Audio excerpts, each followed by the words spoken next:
Morning shows the day মানে সকালের সূর্য বলে দেয় দিনটির পূর্বাভাস। তেমনি ফুটবলের ভবিষ্যৎ কয়েকজন তারকাকে দেখা গেল এবারের ফিফা অনূর্ধ্ব ২০ বিশ্বকাপে। এই মঞ্চ থেকে আলো ছড়াতে শুরু করেছিলেন লিওনেল মেসির মতো তারকারা।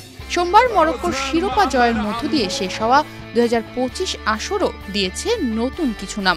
এমন কিছু ফুটবলার উঠে এসেছেন যারা একক নৈপুণ্যে বদলে দিয়েছেন ম্যাচের গতিপথ। Gold's Gym across 30+ countries with over 700+ locations worldwide. Train anywhere, belong everywhere. সবার দল সাফল্য না পেলেও ভবিষ্যতের অনুপ্রেরণা তারা ঠিকই সঙ্গে নিয়ে গেছেন। হুলিও সোলের জন্ম প্যারাগুয়েতে, তবে বেড়ে ওঠা আর্জেন্টিনায়। জন্মভূমি ছেড়ে আর্জেন্টিনার হয়েই খেলার সিদ্ধান্ত নেন তিনি। গত বছর খেলেছেন প্যারিস অলিম্পিকে। তার নেতৃত্বে ১৮ বছর পর অনূর্ধ্ব ২০ বিশ্বকাপের ফাইনালে খেলেছে আর্জেন্টিনা। মাঝমাঠ রক্ষণভাগ দুই জায়গাতেই সমান পারদর্শী। এই আসরে বেশিরভাগ ম্যাচে খেলেছেন মিডফিল্ডার হিসেবে। তার ড্রিবলিং দক্ষতা ও ক্ষিপ্রতা ফুটবল প্রেমীদের নজর কেড়েছে। তরুণ এই প্রতিভাকে এবছর দলে ভিড়িয়েছে ইংলিশ প্রিমিয়ার লিগের ক্লাব বোর্নমাউথ। অদূর ভবিষ্যতে আর্জেন্টিনা জাতীয় দলেরও অন্যতম ভরসা হয়ে উঠতে পারেন তিনি। আর্জেন্টিনার আরেক তারকা সান্তিনো বারবি খেলেন স্বদেশি ক্লাব তিয়েরেসের বয়সভিত্তিক দলে। আসর শুরুর আগে তিনি খুব বেশি আলোচনায় ছিলেন না। তিনি টুর্নামেন্টের সেরা গোলকিপার হওয়ার সুবাদে জিতলেন গোল্ডেন গ্লাভ। শুরু আর শেষটাই যা একটু খারাপ হয়েছে। প্রথম ২ ম্যাচে ২ গোল হজমের পর ফাইনালেও হজম করেছেন ২ গোল। তবে গ্রুপ পর্বের শেষ ম্যাচ, শেষ ১৬, কোয়ার্টার ফাইনাল ও সেমিফাইনালে আছে কোনো গোল না খাওয়ার রেকর্ড। এমন পারফরমেন্স দেখে থাকলে বড় ক্লাবগুলো শীঘ্রই তার দিকে হাত বাড়াতে পারে। বেঞ্জামিন ক্রেমাস্কি এর যুক্তরাষ্ট্র, আর্জেন্টিনা, ইতালি ৩ দেশের নাগরিকত্বই আছে।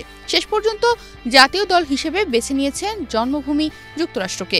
লিওনেল মেসি লুইস সুয়ারেজদের সতীর্থ হিসেবে খেলতেন ইন্টার মায়ামিতে, কিন্তু কোচ হ্যাভিয়ের ম্যাচের আনো তাকে পর্যাপ্ত খেলার সুযোগ না দেওয়ায় গত সেপ্টেম্বরে ধারে চলে যান ইতালিয়ান ক্লাব পারমায়। অনূর্ধ্ব ২০ বিশ্বকাপে তার পারফরমেন্স অনুতপ্ত হতেই পারেন ম্যাচের আনো। সর্বোচ্চ ৫ গোল ও ২ অ্যাসিস্ট করে গোল্ডেন বুট জিতে নিয়েছেন তিনি। ছন্দটা ধরে রাখতে পারলে ঘরের মাঠে ২০২৬ বিশ্বকাপে যুক্তরাষ্ট্রের তুরুপের তাস হয়ে উঠতে পারেন ক্রেমাস্কি। কলম্বিয়ার নেইসের ভিয়ারিয়ালের ড্রিবলিং দক্ষতা, বলের নিয়ন্ত্রণ ও দূরপাল্লার শটে পারদর্শী নেইসের ভিয়ারিয়ালকে এবারের আসরের অন্যতম প্রতিশ্রুতিশীল খেলোয়াড় মনে করা হচ্ছিল। তবে তিনি এতটা ভালো খেলবেন হয়তো তা অনেকেই ভাবেননি। ফেভারিট না হয়েও কলম্বিয়ার তৃতীয় হওয়ার পেছনে তার বড় অবদান রয়েছে।